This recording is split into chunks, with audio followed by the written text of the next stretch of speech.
Hello and welcome to our second lesson, Reading Comprehension, Quick Tips and Warm-Ups. Now, I want to start out by saying that we are doing a very brief overview of basic reading and listening comprehension skills in these first two lessons.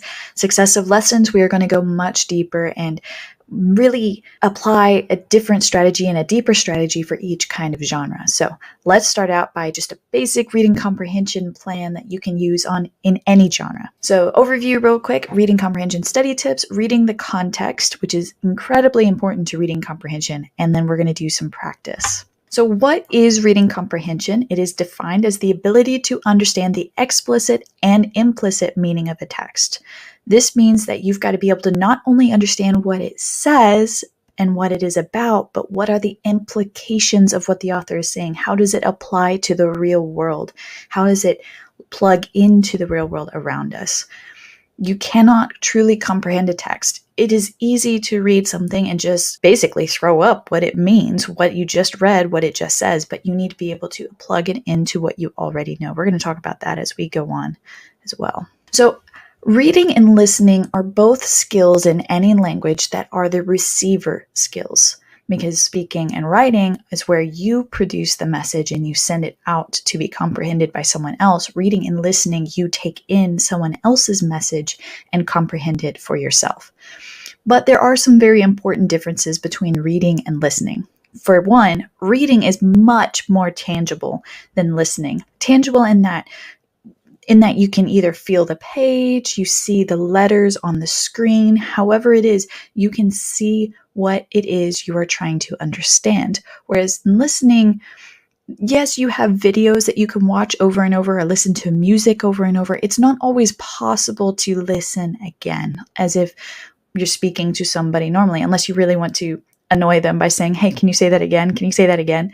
So reading is much more tangible in terms of skill. It is also easier to slow down and study because it is more tangible. You can really slow down and read at your own pace, study at your own pace. Unless you have a timer on you, you are able to really slow down. But listening is not always the case. Yes, you can slow down the speed of a video or a song, but you lose a lot of understanding when you do slow down and mess with the speed. Reading really only engages your reading skill, whereas listening, you can listen and read subtitles, or you can listen and read the lyrics or the transcript. You can listen and study the paralanguage, the body language that we practiced in the last lesson. However, reading, you don't have paralanguage. There's nothing to look at. You don't see the writer delivering what he's writing. I mean, if you did, it would be super boring, right? So you've got to just read what's on the page. Whereas in listening, paralanguage is integral. Whenever you can watch the speaker, you understand so much more because paralanguage communicates 70% of meaning of the speaker. Last thing is that reading really caters to visual learners, whereas listening caters more to oral learners. So if you have a problem and you need to learn how to do something, if you are a person who likes to look up a video or listen to the instructions on a podcast, you are probably an oral learner. Whereas if you are a visual learner, you probably prefer to read a book, look up a blog, find the instructions in a physical book. Everybody is given to different kinds of learning and different kinds of reading. And honestly, most of us are a blend of different types of learning. But just know that if you enjoy reading, you're really going to enjoy this section. Okay, 2 things you need for reading comprehension, also listening comprehension as well. You need vocabulary knowledge and you need a big picture understanding of the topic. And what I mean by that is that every piece of information you have is connected to other pieces of information. So if you are reading a text or listening to a video on a topic that you are somewhat comfortable with, then you probably will comprehend it much easier. It will be easier for you to make multiple connections to that piece of information or whatever the author is trying to convey.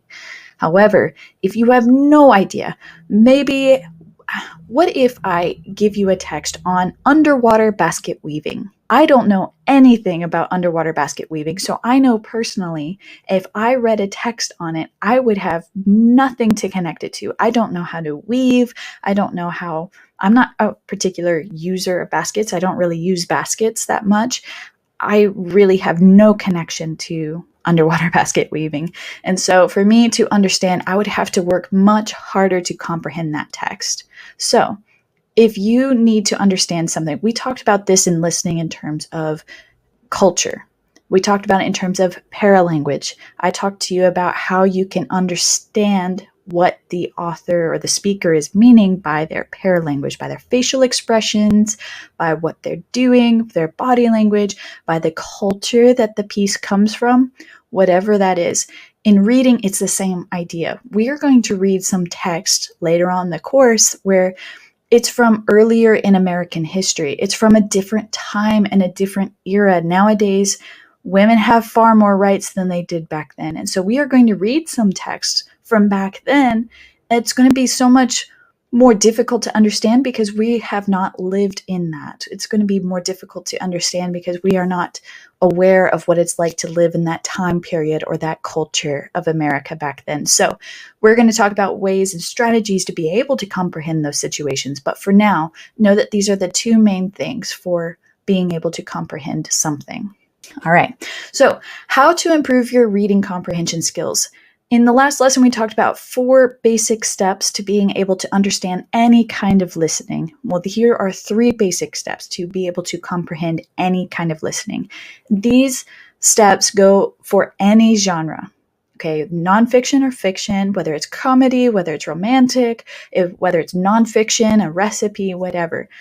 These are ways for you to improve your reading comprehension skills regardless of genre. And now we're going to get into different genres and how to approach them for reading comprehension practice or listening comprehension practice, but this will work for anything.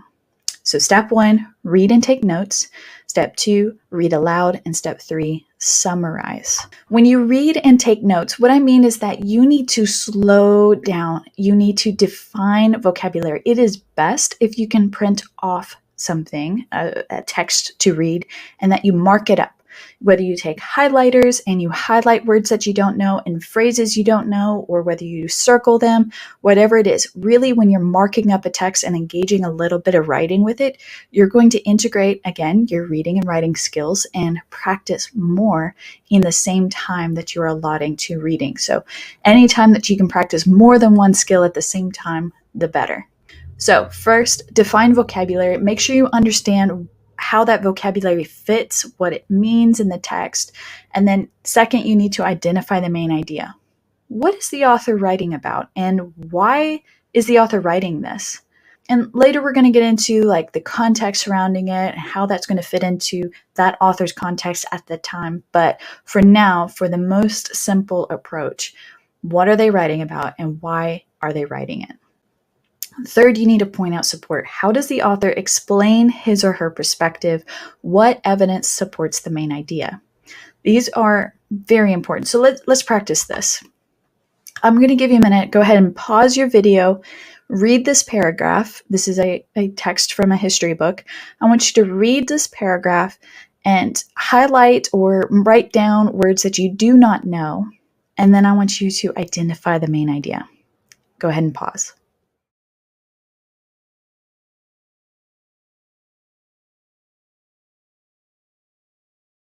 Okay, let's come back here.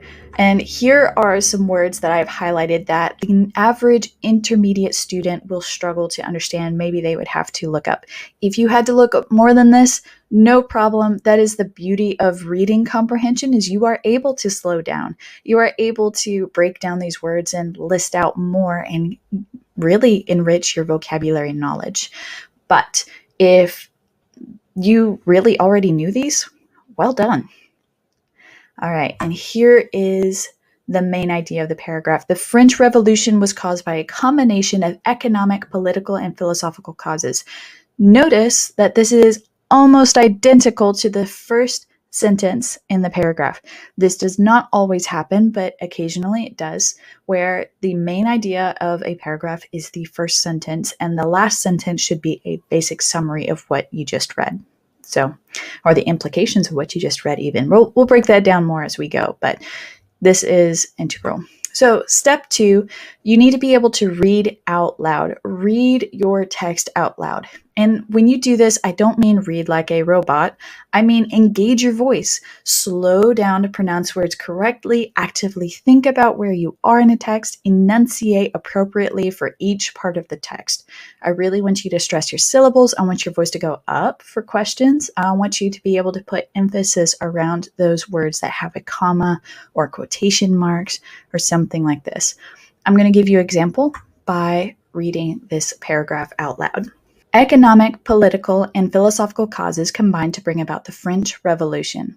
France was in a financial crisis because of war expenditures, including loans to American revolutionaries and luxury-loving kings and queens. The middle class and peasants were taxed heavily, while the clergy and wealthy nobility paid nothing. Although the common people made up 4/5 of the population, they had only 1/3 of the vote in the French legislature. Therefore, they had no political power to change the tax laws. Dissatisfaction with this state of affairs was fueled by philosophers throughout Europe who were promoting philosophical ideas such as government by majority rule and the inalienable rights of all human beings, regardless of their social or economic status. When efforts to reform the French government failed, a full-scale revolt began. I want you to go ahead and pause the video and give yourself a chance to read this out loud. Try to enunciate where you can, the items in quotation marks. Therefore, here in the very center of the paragraph, you should pause. If you see a transition word right there at the beginning, you should pause. Therefore, they had no political power to change the tax laws. This is very important in speech. This is very important in communication, that you are able to pause when necessary for effect and to regain the listener's attention. All right, let's move forward here. The third step is to summarize. Again, and I said this several times in the listening, but if you take notes, if you take in information, but you never do anything with it, then you are missing the point. You are missing the chance to really take in the information and do something with it. You lack the most important step of understanding. If you are not able to repeat what you just heard in your own words, not verbatim, not what the author said, but your understanding of what was said in your own words, then you have missed the point of comprehension. So, repeat what you just read in your own words. Do not look at your notes. Do not look at the text. Explain what the text is about as if you're talking to a child, and you could write it out as well. In fact, writing it out is exactly what I did on the next slide. The French Revolution was brought about by a combination of economic, political, and philosophical causes. That is the main idea of the entire paragraph. And then I really boiled down the support throughout the rest of the paragraph. The expenses of war and the monarchy were paid by heavy taxes on the lower classes. These lower classes had little weight politically and, thus, were drawn to revolutionary philosophies of equality and majority rule. Such dissatisfaction caused the French Revolution. You should really strive to keep your summaries one sentence if possible, and in this paragraph, the very first sentence of my summary is enough. It suffices. However, I really wanted to show you an example of being able to put the supporting evidence within 2 or 3 sentences. But overall, any summary should be between 3 and 5 sentences, perhaps 10 sentences or 2 paragraphs if it is a very long text. Okay, you should be able to boil everything down. Think as if you're trying to explain yourself to a child. If your son or daughter is like, hey, what are you reading? You should be able to just boil it down. You're not going to give them a whole long list because 1, they're not going to pay attention that long, but 2, they're not going to really understand. So boil it down as if you're talking to a young child, and that is a summary. Okay, so is that all there is to reading comprehension? Not at all. We have a lot more to learn, but these are the 3 basic steps. And basically, guys, what we're doing is we're building a foundation. We're solidifying something you should already know as intermediates. But if you don't know, well, hey, here you go. Here are the basics. And then we're going to move forward in the future. We're going to move forward in future lessons to really dive down and really build up the skills. Right now, we have the basics of a house. We have the basic floor and walls, but we're really going to put some meat into the house, really going to put in the more important items to make it more livable, to really build your skills in coming lessons. So let's practice. I've got 3 practices coming up for you. One is a news article, so let's go. The World's Happiest Countries 2022. I want you to pause this video and work on this yourself first. Speak it out loud, do whatever you need to do, go through the 3 steps, and then I'm going to read this out loud when you come back. There you go. Okay. I hope that was good practice for you, but here we go. Benevolence is surging globally. That's one of the key findings of the World Happiness Report, a publication of the UN Sustainable Development Solutions Network that draws on global survey data from people in around 150 countries. Marking its 10th anniversary, the report looks at happiness around the world, the happiest nations, those at the very bottom of the happiness scale, and everything in between, plus the factors that tend to lead to greater happiness. And with 2 years of COVID-19 pandemic data on the books, the report has uncovered something unexpected. The big surprise was that globally, in an uncoordinated way, there have been very large increases in all the 3 forms of benevolence that are asked about on the Gallup World Poll. John Helliwell, one of the report's 3 founding editors, told CNN Travel, "Donating to charity, helping a stranger, and volunteering are all up, especially to help strangers in 2021, relative to either before the pandemic or 2020, and by a very large amount in all regions of the world," said Helliwell. All right, and I'll go ahead and read this out loud. See if you can keep up with it. For the 5th year in a row, Finland is the world's happiest country, according to World Happiness Report rankings based largely on life evaluations from the Gallup World Poll. The Nordic country and its neighbors, Denmark, Norway, Sweden, and Iceland, all score very well on the measures the report uses to explain its findings: healthy life expectancy, GDP per capita, social support in times of trouble, low corruption and high social trust, generosity in a community where people look after each other, and freedom to make key life decisions. There you go. That's the end. So, quiz time, comprehension quiz on what it is about. 1, how many countries are included in the survey? What are the 3 forms of benevolence asked about in the report? Which country is the happiest according to the poll? And 3 factors the report uses to measure happiness. If you took notes like you were supposed to do in step 1, this should be fairly easy to answer. So I'm going to go ahead and switch back here to the very first part. You go ahead and pause to look for the questions you need to. And then here's the second one. Go ahead and pause. Okay, there's the quiz again and talking about the questions next.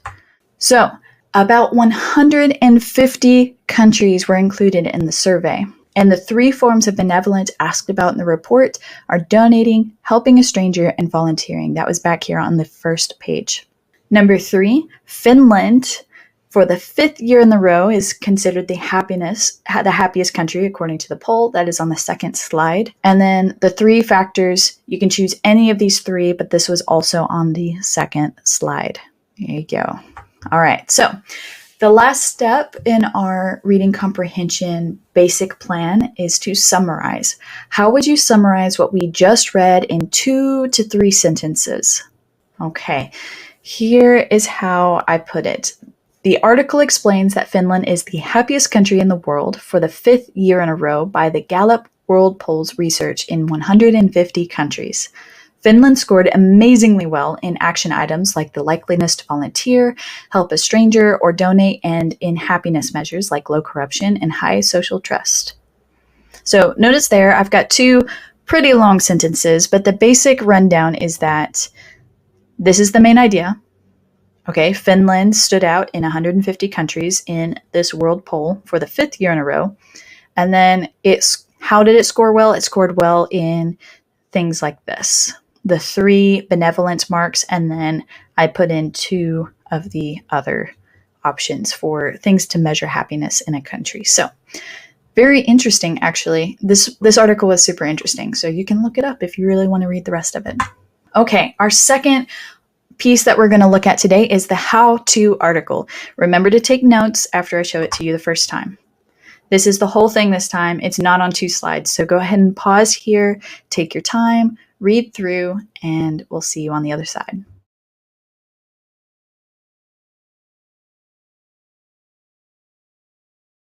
Okay, I hope you've been through all 3 parts by now on your own, because I'm going to read it out loud to give you some listening practice, and then we are going to move forward to answer some questions and then talk about how to summarize it. Okay, the best chocolate cake recipe ever. And I personally use this same chocolate cake recipe. It is very delicious. Okay. Add flour, sugar, cocoa, baking powder, baking soda, salt, and espresso powder to a large bowl or the bowl of a stand mixer. Whisk through to combine, or using your paddle attachment, stir through the flour mixture until well combined. Add milk, vegetable oil, eggs, and vanilla to the flour mixture and mix well on medium speed until well combined. Reduce speed and carefully add boiling water to the cake batter until well combined. Distribute cake batter evenly between the 2 prepared cake pans. Bake for 30 to 35 minutes until a toothpick or cake tester inserted in the center of the chocolate cake comes out clean. Both the cake and the chocolate frosting can be made ahead. Allow the cakes to cool completely. Wrap them well in plastic wrap and place each layer into a gallon zip-top freezer bag. Freeze the cake layers for up to 1 month. To frost the cake, simply remove from the freezer and allow to thaw in the refrigerator with wrapping intact. Then, frost the cake once it has completely thawed. Store the cake at room temperature on the counter. I like to store under a cake dome to keep the cake fresh. Okay. So here's your quiz questions. 1, this recipe uses butter. True or false? 2, this cake can last over a month in the freezer. True or false? 3, you can frost the cake while it is frozen. True or false? 4, how does the writer advise to store the cake?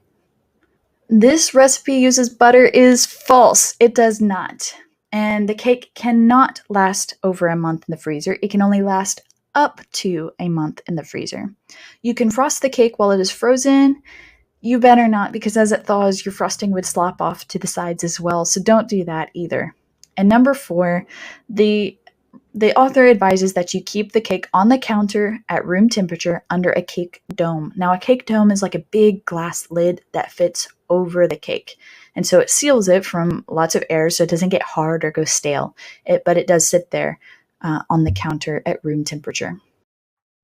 Okay, so can instructions be summarized? This was an interesting one to try to summarize because these are straight up instructions. There's lots of imperative commands. Do this, don't do this, right? It is difficult, but yes, you can. You can summarize in a highly contextualized manner, meaning you summarize based off of who's asking you for a summary. So who are you explaining to? If you're explaining to a kid, you're going to say things a little bit different than you would to your friend, which you would again say differently than you would to your parents. How detailed do you need to be? Are they asking for the details, or are they asking for, oh, what's it made of? That's a little bit different too, right? And what exactly do they need to know or want to know? What are they asking you up for specifically? Here's some examples of how I would summarize in different ways. If a child is wanting to help me cook, I would simplify these quite a bit and give them lots of detail. And I would really slow down as well. I might only tell them to do 1 ingredient at a time, right? 1 cup of flour. Make sure you put the knife across the top to make sure it's evenly measured. Okay, put that in there gently and slowly so it doesn't explode all over the kitchen, right? It would take me a very long time to summarize this. And really what I mean by summarize in this instance is that I'm not reading the recipe, because the kid is not going to listen to me read the recipe. They're going to want me to tell them what it says without reading like a robot. You know what I mean? The second way is a friend wanting the recipe. Maybe I would say something along the lines of, whisk together the dry ingredients in a bowl, combine the wet ingredients in the mixer and mix until smooth.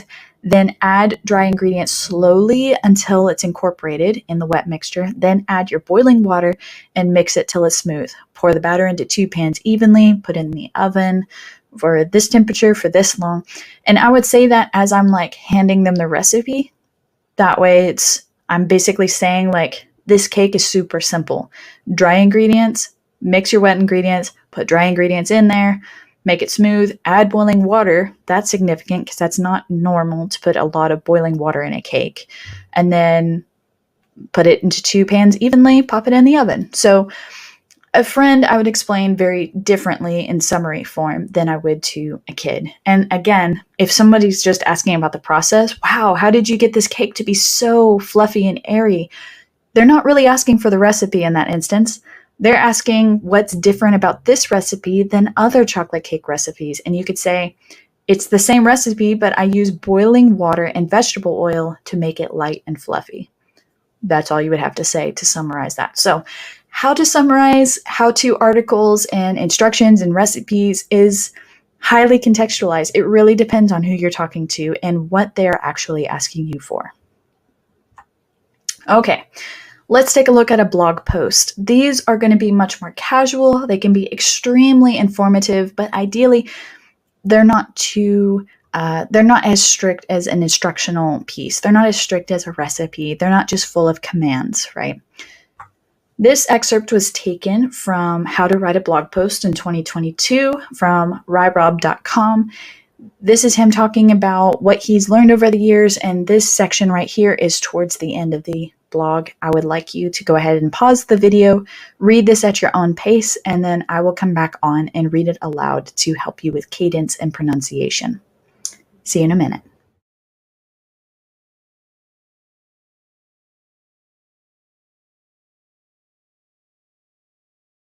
Okay, if you have finished all 3 steps on your own, well done. If you are skipping ahead and cutting out some steps, then perhaps this will be more difficult because this blog post here uses some more significant vocabulary, like constitutes, transformational, stand the test of time. There are some idioms in here. So I'm going to read this out loud and take notes, if you will, on anything you hear that you did not pick up the first time through.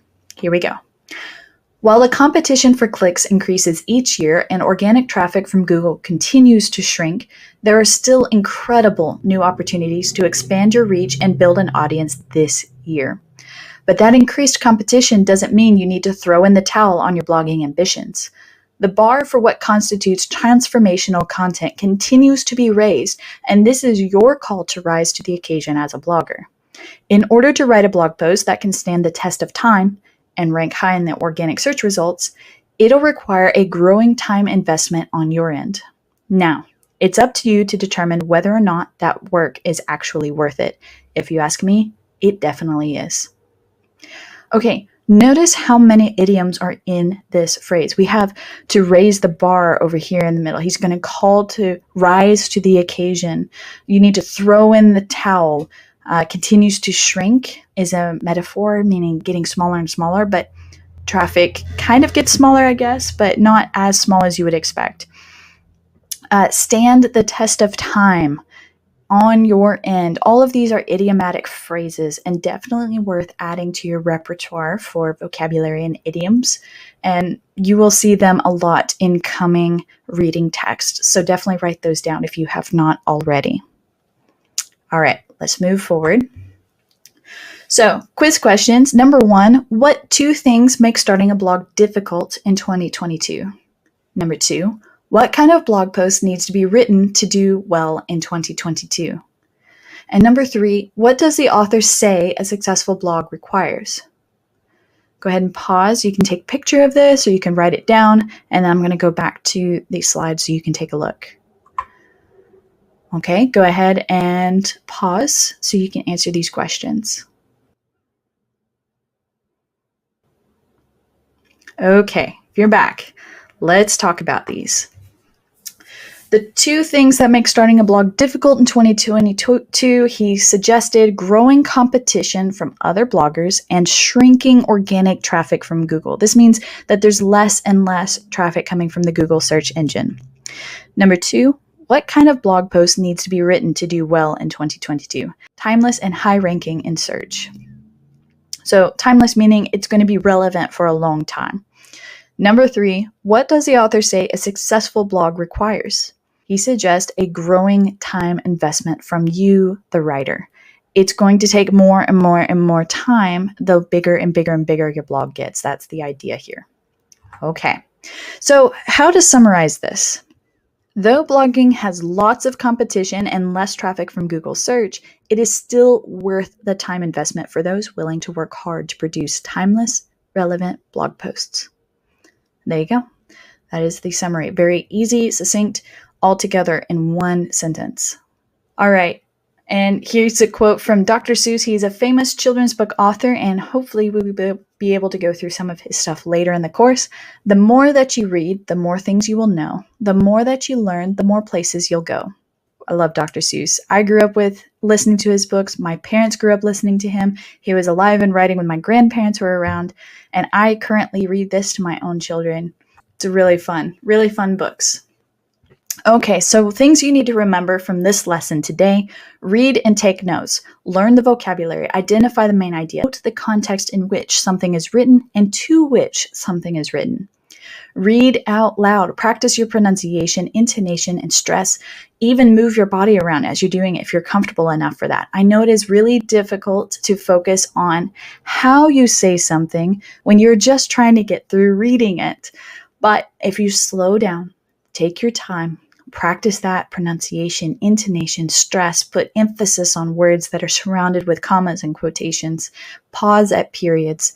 These are really, really important things to practice for your speaking practice. And then summarize. Use your own words to recall the main point. This is perhaps one of the most important skills for reading and listening comprehension, is being able to summarize what you just took in your own words. All right. The next lesson, we're going to start working on how to identify the main idea in various types of genres, both reading and listening genres. There's going to be a lot to unpack here, so I will see you in the next lesson. Thank you so much.